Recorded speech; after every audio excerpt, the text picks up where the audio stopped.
Imaginez, vous êtes en train de marcher dans la rue.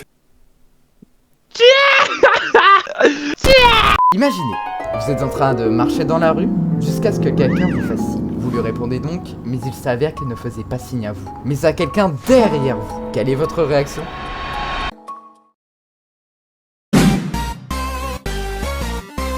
Aujourd'hui, nous nous retrouvons avec The Rocket et Lalo pour le second épisode de En deux Spies. Comme vous l'avez peut-être deviné à l'introduction, aujourd'hui nous allons parler de malaise et de notre point de vue sur cette émotion qui nous touche clairement au quotidien. Salut, moi c'est le Titan, je suis le présentateur de ce podcast. Je crée principalement du contenu sur YouTube avec Lalo et The Rocket. The Rocket a 17 ans, il est célibataire, il a un énorme sgeg et il est raciste. Lalo, je suis essentiellement un squatter des chaînes YouTube des deux autres présents avec moi. Je ne fais absolument rien de ma vie à part être obsédé avec une série dans laquelle tout le monde crève et je suis célibataire. Il semble la chatte à ta mère.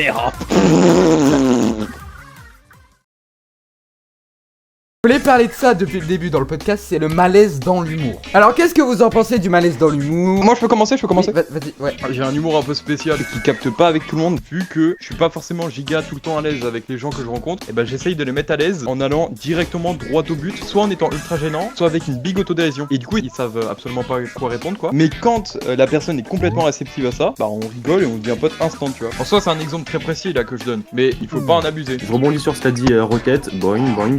Quand je fais une vanne qui me fait rire, ça me va. Donc être malaisant, être gênant, ça en fait partie. Et honnêtement, j'ai jamais été aussi dans ce humour-là depuis que je connais toi, Rocket, tout le groupe de potes qui est associé parce que je vous vois faire ça. Et j'ai un principe de base d'imiter les gens, histoire de me rapprocher d'eux. Et concrètement, j'analyse plein de données, on va dire, même si bon, c'est les données en question, c'est des vannes sur les Stupidi, mais j'arrive à analyser à peu près ressortir le meilleur, on va dire. On arrive sur un thème qui est très intéressant. On parle un peu du malaise sur les réseaux, mais aussi dans la vraie vie. Est-ce que pour vous, il y a une grande différence ? Est-ce qu'il y a vraiment un immense fossé entre... Ouais, oui. Toujours. Avec Lalo, on s'est vu pour le GP. Aucune gêne, on se connaissait déjà, donc ça allait. Mais par exemple, un gars que je connais pas du tout dans la vraie vie, là, c'est un fossé, frère. J'ai une occasion parfaite pour parler d'un truc du coup dont t'as parlé dans ta vidéo sur le GP. L'exemple parfait, quand vous êtes allé chier avec Groot et qu'il y a un mec qui était là en mode putain, je vais vous poser un exemple classique. S'il y a du malaise dans la vraie vie, tu peux pas quitter la conve. Genre, tu peux pas juste partir sans rien dire, tu vois ce que je veux dire ? Imaginons par exemple, t'es en face de ce mec qui dit « Oh, j'ai une envie de chier et tout !» et vous étiez pas du tout réceptif. Vous faites comment ? Vous partez pas juste, genre, vous êtes en mode « Ça dépend aussi des situations, parce que du coup, là, on était au GP, frère. Il y a un gars, il est venu nous parler instant, on avait aucune gêne, on se connaissait depuis 10 ans. Il a dit « Je vais chier » on a dit « Cool, mec ». On a continué à parler, il a dit « Ah, cocotte, c'est une cocotte minute ou quoi ?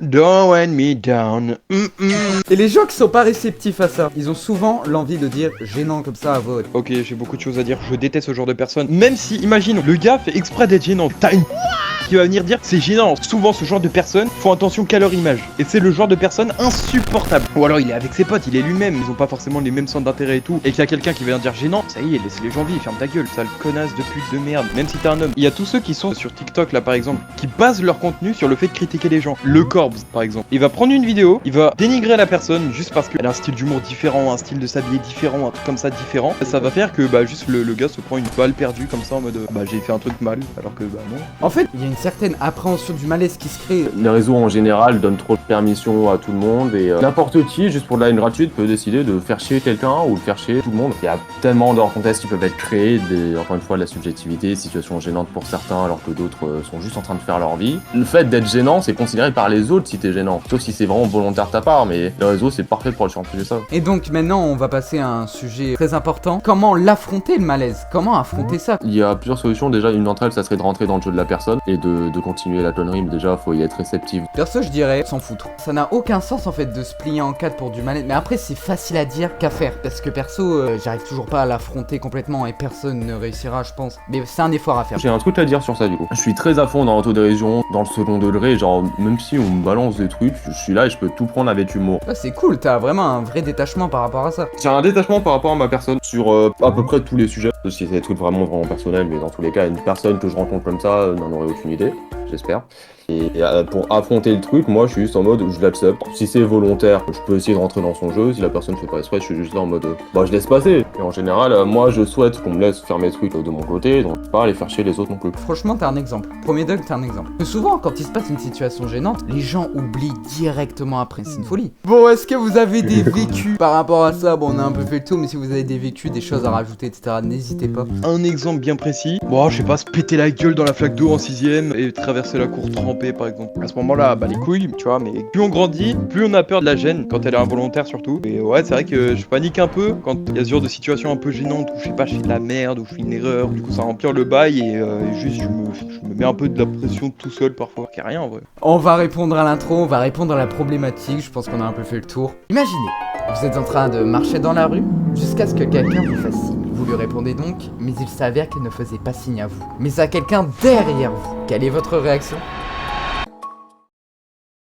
Ça dépend, ouais. Si jamais ils le remarquent et qu'ils ont l'air un peu cool, etc., on rigole vite fait et puis voilà, je me casse. Par contre, s'ils ont pas du tout l'air comme ça, je taille mon chemin rapidement et je fais genre qu'il s'est rien passé, mais pendant 3 minutes, dans ma tête, tout seul, je suis gêné quoi. Mais je passe vite à autre chose quand même, parce qu'il y a plus grave dans la vie. Hein. Comme d'habitude, j'utilise ma barrière. J'explose de rire. Pas forcément intérieurement, juste vraiment ça peut se voir sur mon visage et je trace ma route quand même. Après, ça dépend pareil, le tempérament de la personne devant. Mais je pense quand même que dans tous les cas, je me pèterai une barre, un truc de ouf. Bah merci beaucoup en tout cas. J'avais peut-être un dernier truc à dire du coup, une réflexion que je me suis fait tout à l'heure. Par rapport au sujet qu'on a évoqué, bon, là je m'adresse à ceux qui m'attraient en général. Même si c'est plus simple à dire qu'à faire encore une fois, si possible restez vous-même. Genre le regard des autres peut importer, et toujours dans une certaine mesure, mais ça n'apportera jamais autant que le vôtre. Vous avez vos expériences, vos vécus, et n'importe laquelle de ces choses est bonne à prendre car ça vous a construit dans une certaine mesure, donc soyez-en fiers autant possible.